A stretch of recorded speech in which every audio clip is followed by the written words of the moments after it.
Pakistani na serikali ya Talibani nchini Afghanistani zimekubaliana kusitisha mapigano mara moja baada ya zaidi ya wiki moja ya mapigano yaliyosababisha vifo.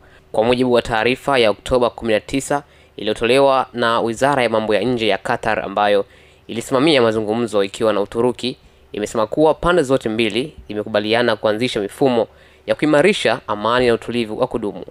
Waziri wa mambo ya nje wa Pakistani Mohammad Ishaq Dar ameyaita makubaliano hayo kuwa hatua ya kwanza katika mwelekeo sahihi, na msemaji wa Taliban Zabihullah Mujahid amesema kuwa kusitisha vitendo vya uhaini ni muhimu. Pande zote mbili zimekubali kuwa zimesababisha hasara wakati wa mapigano hayo ambayo yanatajwa kuwa mabaya zaidi tangu Talibani waliporejea madarakani mwaka 2021. Awali usitishaji vita wa muda mfupi ulitangazwa siku ya Jumatano wakati wajumbe walipokutana mjini Doha, lakini mashambulizi ya kuvuka mpaka yaliendelea. Aidha, siku ya Ijumaa Taliban walisema kuwa Pakistani ilifanya mashambulizi ya anga ambayo yalisababisha vifo vya watu 4 wakiwemo wachezaji 3 wa kriketi wa eneo hilo.